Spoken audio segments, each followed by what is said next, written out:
السلام علیکم ورحمۃ اللہ وبرکاتہ۔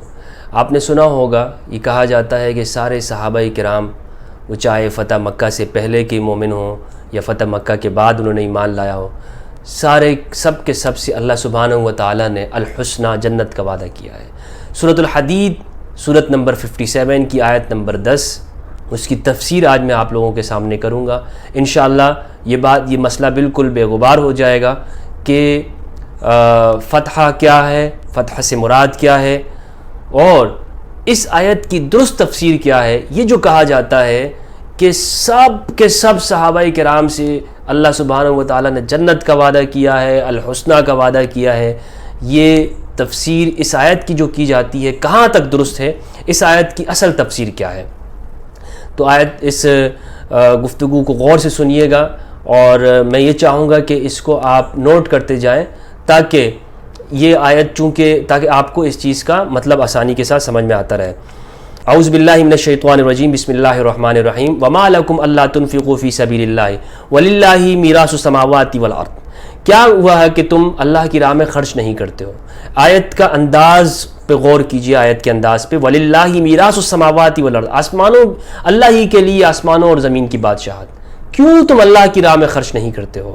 لا یستوی منکم من انفق من قبل الفتح وقاتل، تم میں وہ شخص برابر نہیں ہے جس نے فتح سے پہلے اللہ کی راہ میں خرچ کیا ہو اور اللہ کی راہ میں قتال کیا ہو۔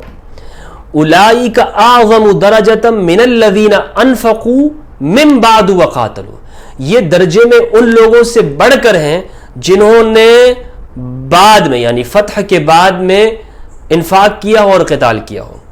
وَكُلًّا وَعَدَ اللَّهُ الْحُسْنَى، لیکن ان میں سے ہر ایک کے ساتھ اللہ نے اچھائی کا وعدہ کیا ہے۔ وَاللَّهُ بِمَا تَعْمَلُونَ بَصِيرٌ، اور جو تم کرتے ہو اللہ اس سے بخوبی واقف ہے۔ یہاں پر چند چیزیں سمجھنے کے قابل ہیں۔ پہلی بات تو یہ ہے کہ یہ جو آیت ہے، اس آیت میں شروع میں تنبیہ کی جا رہی ہے کہ تم ایسا کیوں نہیں کرتے ہو۔ یعنی کچھ ایسے لوگ تھے کہ جو فتح سے پہلے موجود تھے مومن، اور انہوں نے انفاق اور قتال نہیں کیا تھا، انفاق اور قتال نہیں، یعنی اللہ کی راہ میں خرچ نہیں کیا تھا، قتال نہیں کرتے تھے، لیکن وہ مومن ضرور تھے، مومن تھے، منافق نہیں تھے، مومن ہونے کے باوجود فتح سے پہلے۔ اب یہ بھی سمجھیے کہ یہاں فتح سے کیا مراد ہے۔ یہ سورۃ الحدید ہے، سورۃ الحدید، یہ اس میں جو فتح کا لفظ آیا ہے، صحابہ کرام کے نزدیک قرآن مجید کے اندر فتح وہ صلح حدیبیہ مراد ہوتی تھی، فتح مکہ نہیں۔ صلح حدیبیہ مراد ہوتی تھی، فتح مکہ نہیں۔ اب یہاں پر چونکہ موجود نہیں ہے لفظ فتح مکہ یا صلح حدیبیہ، لیکن صحابہ کرام فتح سے مراد صلح حدیبیہ ہی سمجھتے تھے۔ تو میں یہ بتا رہا تھا کہ اس آیت کے اندر جو بات سمجھ میں آ رہی ہے، جو ہمارے ہاں تفسیر کی جاتی ہے، یہ بالکل تفسیر غلط ہے۔ جو ہمارے ہاں آج کل جو اس آیت کی تفسیر کرتے ہیں وہ کیا ہے؟ وہ یہ کہتے ہیں کہ جی فتح مکہ کے موقع پر جنہوں نے اسلام لایا اور جو فتح مکہ سے پہلے مسلمان تھے، دونوں برابر تو نہیں ہیں، لیکن اللہ دونوں سے راضی ہے۔ وَكُلًّا وَعَدَ اللَّهُ الْحُسْنَى، دونوں کے لیے جنت کا وعدہ ہے۔ آیت میں یہ کہیں پر بھی نہیں ہے۔ آیت میں کیا ہے؟ آیت میں یہ ہے کہ فتح سے پہلے جو مسلمان تھے، پہلے ان کے اندر دو کیٹیگری ہے۔ ایک وہ تھے کہ جو فتح سے پہلے مسلمان تو تھے، منافق نہیں تھے، مگر وہ اللہ کی راہ میں خرچ نہیں کرتے تھے، قتال نہیں کرتے تھے۔ ایسے لوگ تھے ان مسلمانوں کے اندر، دو کیٹیگری۔ تو انہوں نے جو ایسے لوگ تھے، اور دوسرا طبقہ وہ تھا کہ جو انفاق بھی کرتا تھا اور قتال بھی کرتا تھا، مومن بھی تھا۔ تو یہ دونوں آپس میں برابر نہیں ہیں، یہ دونوں آپس میں برابر نہیں ہیں۔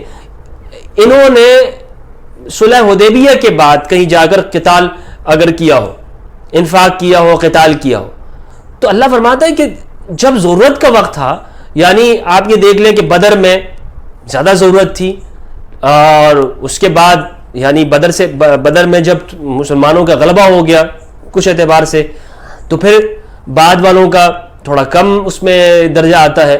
اسی طرح پھر جتنا ٹائم گزرتا جائے گا تو پہلے والوں کی فضیلت بڑھتی جائے گی، کیونکہ جتنا زمانہ شروع کا تھا اتنا اسلام کو مشکلات تھی، تو اس وقت میں جہاد اور انفاق اور قتال کرنے کی فضیلت بھی زیادہ تھی۔ جتنا شروع کا دور تھا انفاق اور جہاد اور قتال کی فضیلت زیادہ تھی.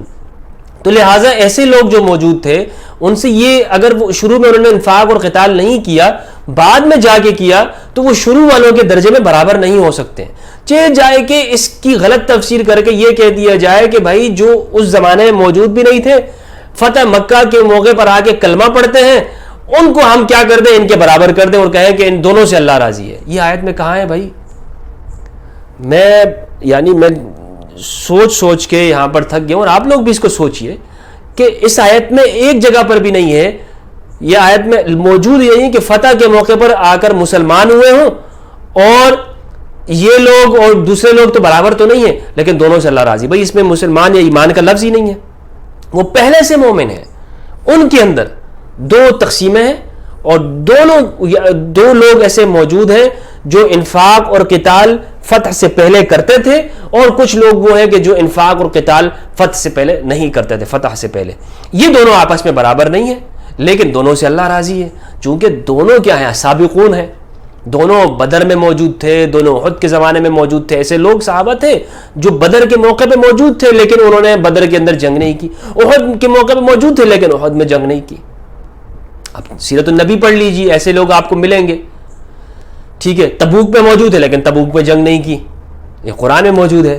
تو اس آیت کی درست تفسیر یہی ہے کہ صحابہ کرام کے اندر وہ لوگ جو فتح سے پہلے مسلمان تھے, ان کی دو کیٹیگری, دو تقسیمیں ہیں, جنہوں نے انفاق و قتال کیا ہو, جنہوں نے انفاق و قتال نہ کیا ہو. یہ نہیں ہے کہ جی ایک فتح سے پہلے والے مسلمان ہیں اور ایک فتح مکہ کے بعد والے مسلمان ہیں, دونوں برابر تو ہے نہیں, لیکن جی دونوں سے اللہ راضی ہے. یہ تفسیر ہے ہی نہیں, یہ قرآن میں تحریف کرتے ہیں یہ ناسبی, یہ معنی ہے ہی نہیں. سوچئے گا اس کو. اس سے متعلق کوئی سوال ہو تو ضرور پوچھیے گا, انشاءاللہ نیکسٹ میں آپ کو اس کا جواب دوں گا. جتنا آپ سوچیں گے اس آیت کو, آپ کو مزید یہ آیت سمجھ میں آتی رہے گی, اور ان نواسب کا یہ جو جھوٹ ہے, جو قرآن کو کس طرح سے یہ تحریف کرتے ہیں قرآن کی ترجموں کے اندر, اور لوگوں کو بولتے ہوئے کہ جی اللہ سبحانہ و تعالی نے قرآن میں کہہ دیا کہ فتح مکہ پہ جو لوگ مسلمان ہوئے وہ بھی, اور جو فتح مکہ سے پہلے ہیں, دونوں برابر نہیں ہیں لیکن دونوں سے اللہ راضی ہے. سبحان اللہ جی, واہ واہ, سبحان اللہ.